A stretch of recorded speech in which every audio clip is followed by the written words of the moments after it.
Bonjour et bienvenue sur ma chaîne.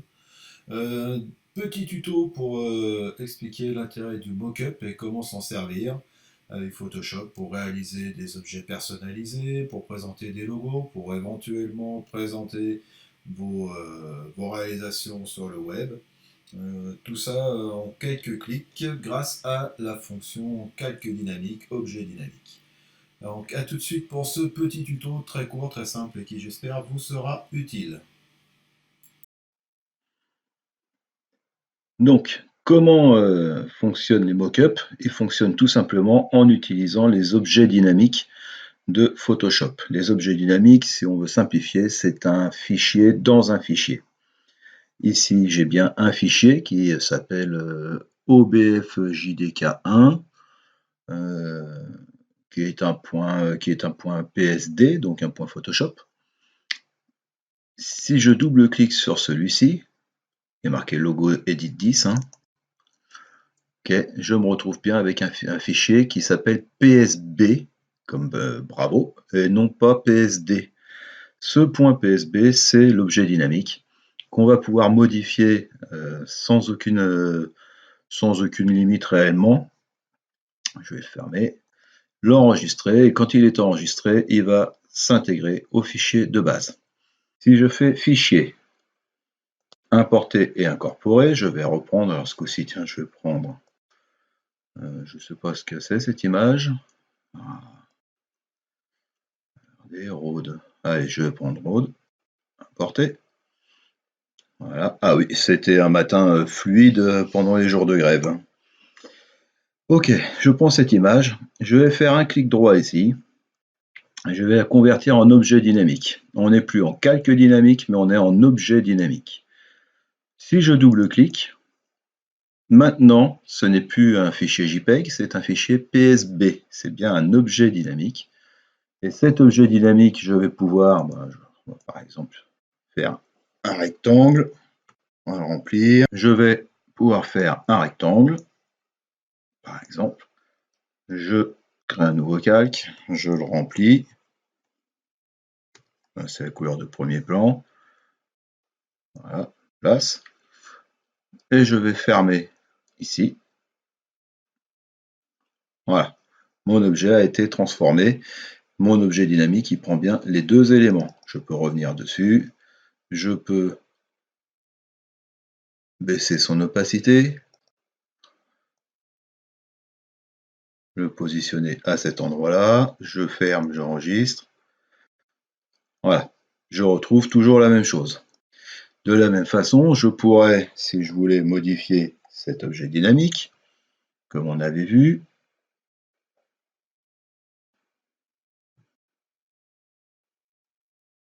voilà, je valide, je retourne, ici, un double clic, hein, et je vais avoir à nouveau les mêmes éléments, pas déformés du tout. Je vais faire mes manips et mes modifications, et ce sera automatiquement appliqué sur mon objet dynamique.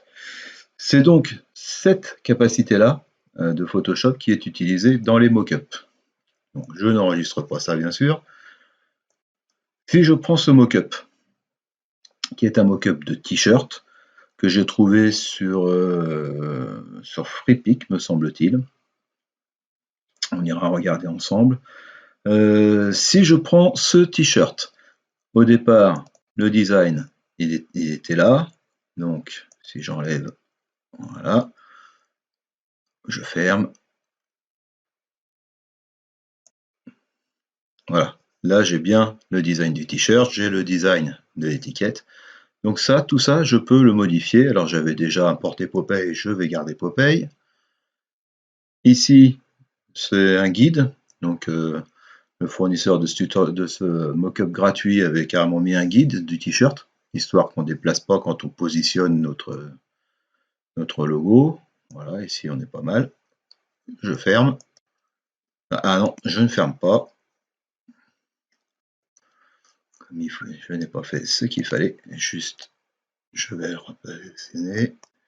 Ok, il fallait bien entendu masquer à l'aide du petit œil en regard le guide, enlever le texte derrière, et là, je peux enregistrer.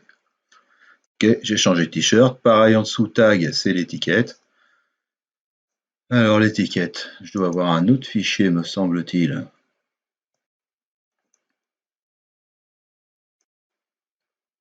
De Popeye, avec juste la tête. Voilà. Ok. Cadré. On n'est pas obligé d'importer un élément, on pourrait très bien dessiner ou créer l'élément directement dans Photoshop, hein. Là, je vais juste, à l'aide d'un masque de fusion, masquer le texte à l'intérieur. Voilà.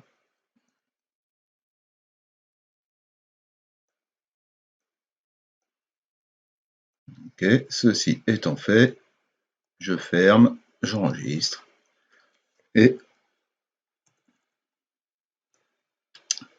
mon étiquette est modifiée. De la même façon, c'est exactement la même chose que j'ai fait avec ce cadre. Ici, double-clic sur l'objet dynamique. Je le retrouve ici. Là, qu'est-ce que je vais faire pour modifier je vais le faire juste plus petit, allez.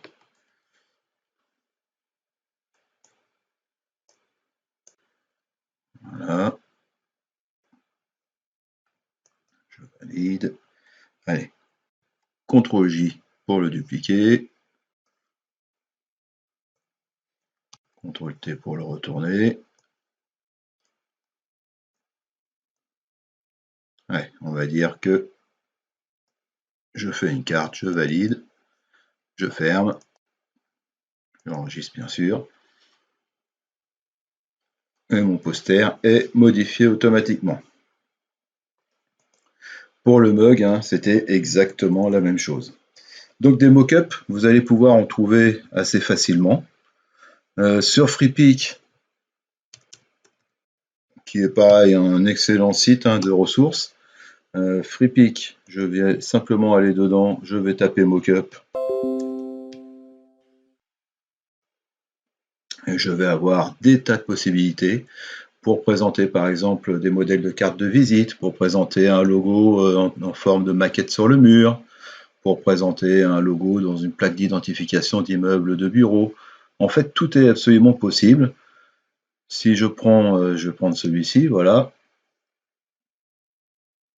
Téléchargement, donc on doit créditer l'auteur. Là, c'est uniquement pour ce tuto que j'utilise. Ceci dit, voilà.